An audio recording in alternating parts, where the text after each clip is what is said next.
আনজালনাহু ফি লাইলাতিল কদরি, নিশ্চয়ই আমি পবিত্র কোরআন নাযিল করেছি কদরের রাত্রিতে। লাইলাতুল কদরি খায়রুম মিন আলফি শাহর, কদরের রাত্রি হলো এমন একটি রাত্রি যে রাত্রটা 1000 মাসের চাইতেও উত্তম। এই কদরের রজনী পাওয়ার জন্য, এই কদরের রজনী পাওয়ার জন্য ইতিকাফান নবী সাল্লাল্লাহু আলাইহি সাল্লাম ফি আশরি আওয়াখির রমাদান, রমজানের শেষ দশকে তিনি আল্লাহ নবী সাল্লাল্লাহু আলাইহি সাল্লাম তিনি ইতিকাফে বসতেন। আমাদের দেশে অনেক মসজিদে ইতিকাফে বসা হয়, অনেক মসজিদগুলিতে মহিলারাও ইতিকাফে বসেন। আলহামদুলিল্লাহ, মহিলারাও ইতিকাফে বসতে পারেন যদি জামে মসজিদ হয়। মসজিদে যদি মহিলাদের জন্য সেপারেট আলাদা সুন্দর ব্যবস্থা থাকে তারাও বসতে পারেন, কোনো সমস্যা নেই। তবে আমরা দেখেছি ছোটবেলা থেকে মহিলারা ঘরের ভিতরে ইতিকাফ করতেন না, ঘরের ভিতরে ইতিকাফ চলবে না। নবী করিম সাল্লাল্লাহু আলাইহি সাল্লাম ইতিকাফে বসলেন, রাসূলের স্ত্রীগণ ইতিকাফে বসতেন। এমন এক বছর সময় হয়ে গেল, রাসূলের সব স্ত্রীরা ঘরে মসজিদে চলে আসলেন ইতিকাফের জন্য। আল্লাহর নবী দেখলেন বাড়িতে কেউ রান্না করার লোক নাই। আল্লাহ নবী ইতিকাফ ভেঙে বাড়িতে চলে গেলেন। সবাই যদি ইতিকাফে বসে বাড়িতে রান্না বুকেরা কে খাবার দিবে? আল্লাহ রাসূল ওই বছর ইতিকাফ করলেন না। সম্মানিত উপস্থিতি, পরের বছর আল্লাহ রাসূল 20 দিন ইতিকাফ করলেন। রাসূলের স্ত্রীগণ ইতিকাফ করতেন। আল্লাহ নবীর মৃত্যুর আগ পর্যন্ত ইতিকাফ করেছেন। আল্লাহ নবী যখন মৃত্যু হলো, আল্লাহ রাসূল যখন দুনিয়া ছেড়ে চলে গেলেন, আল্লাহ নবীর স্ত্রীগণ ইতিকাফ করতেন মসজিদে নববীতে। এখনো মক্কা মদিনাতে ইতিকাফে বসেন, মহিলারাও বসে, পুরুষেরাও বসে, যদিও মহিলাদের সেপারেট ব্যবস্থা আছে। সম্মানিত উপস্থিতি, ইতিকাফ একটি গুরুত্বপূর্ণ সুন্নত ইবাদত। ইবাদতের ফজিলতটা এইভাবে, যতগুলি হাদিস আসছে হাদিসগুলি জয়ীফ, কিন্তু একটা হাদিস রয়েছে যে ব্যক্তি ইতিকাফ করবে সে একটা উমরা একটা হজের সওয়াব পাবে, হাদিসটি দুর্বল। ইতিকাফের ফজিলত সম্বন্ধে হাদিসগুলো দুর্বল হলেও ইতিকাফ হলো একটি ব্যক্তিগত ইবাদত। এই ইতিকাফের জন্য আমাদের সমাজে একটা ভুল ধারণা রয়েছে যে সমাজের পক্ষ থেকে একজন হলেও বসতে হবে, নাহলে এলাকার সবাই গুনাহগার হবে। এটা ভুল কথা। ইতিকাফ ব্যক্তিগত ইবাদত। আপনি ইতিকাফে বসলে সওয়াব পাবেন, না বসলে পাবেন না, এটাই বাস্তবতা। সম্মানিত উপস্থিতি, ইতিকাফ বসার নিয়ম হলো শেষ দশকের। আর আল্লাহ রাসূল ইতিকাফে বসতেন লাইলাতুল কদর পাওয়ার জন্য।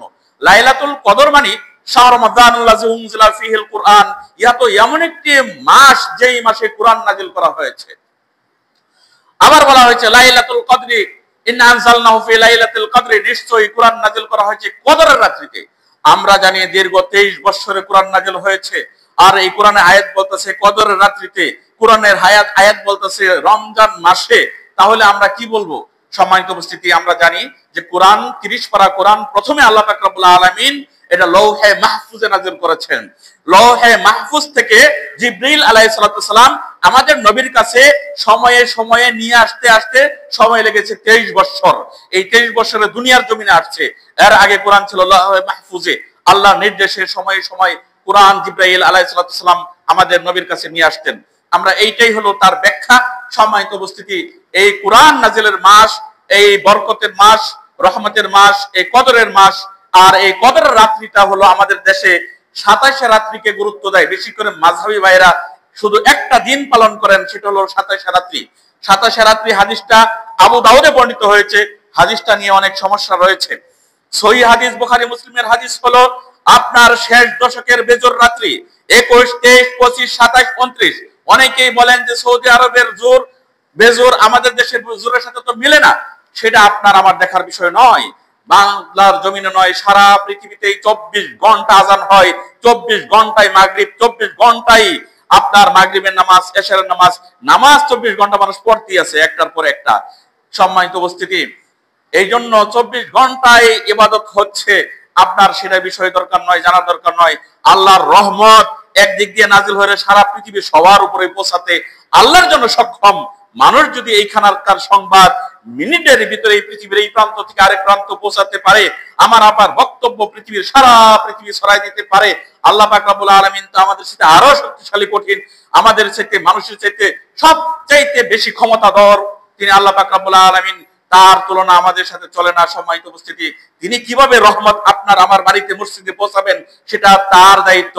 আল্লাহ নবী মুহাম্মদ রাসূলুল্লাহ সাল্লাল্লাহু আলাইহি ওয়াসাল্লাম বলছেন, কদরের রাত্রি তালাশ করো তোমরা শেষ দশকের 21, 23, 25, 27, 29 এই বেজর রাত্রিগুলিতে।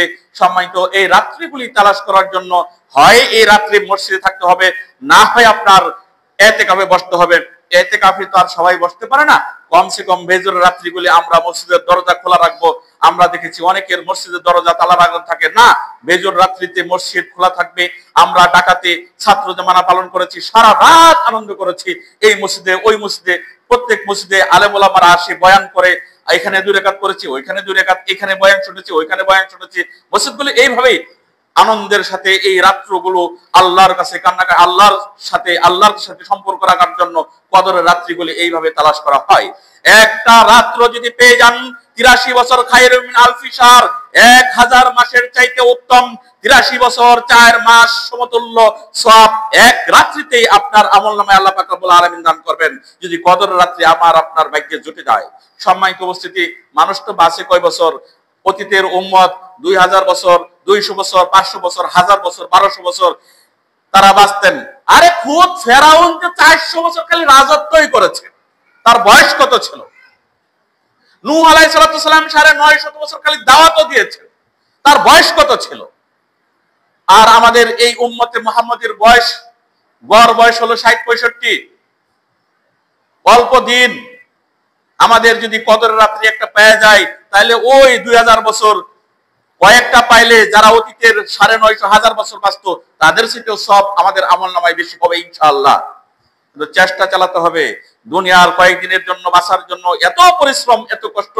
পরকালীন জীবনটা হলো অনন্ত দিন, হাজার হাজার লক্ষ লক্ষ কোটি কোটি বছর, যার কোনো মৃত্যু নেই। দুনিয়ার মৃত্যু আছে, দুনিয়ার সময় আছে। 100 বছরের লোক এই এলাকাতে খুঁজে পাবেন না। আল্লাহ নবী বলছেন, আজ যারা আমার সামনে উপস্থিত রয়েছে 100 বছর পর তোমাদেরকে খুঁজে পাওয়া যাবে না। আজকে মসজিদে যারা উপস্থিত হয়েছেন 100 বছর পর একজন আজকের শিশু বাচ্চাকেও কাল 100 বছর পর পাওয়া যাবে না। সবাই আমরা মাটির নিচে চলে যাব। সম্মানিত উপস্থিতি, কিন্তু পরকালটা হলো অনেক অনন্ত দিন, সেখানে আর কোনো মৃত্যু হবে না। সেই দিনের সুখের জন্য আপনার এই দুনিয়াতে কি করেছেন একটু হিসাব করে দেখেন না, একটু ভেবে দেখেন না। দুনিয়াতে বাঁচার জন্য, একটু সুখের জন্য বাড়ি গাড়ি, এত কিছু জায়গা জমি, কত কিছু করার জন্য কত পরিশ্রম করেন। পরকালের সুখের জন্য আপনার আমার কি হয়েছে একটু ভেবে দেখুন। আসুন কদরের রাত্রি আমরা এইভাবে উদযাপন করার জন্য আমরা চেষ্টা করি। আল্লাহ তৌফিক দান করুন, আমিন। এরপরে আমরা আসবো আরেকটি কথা। এই মাহে রমজান মাস আসলে আমরা যাকাত দেই, অনেক ধনী ব্যক্তিরা যাকাত দেন। যাকাত আর সাদকা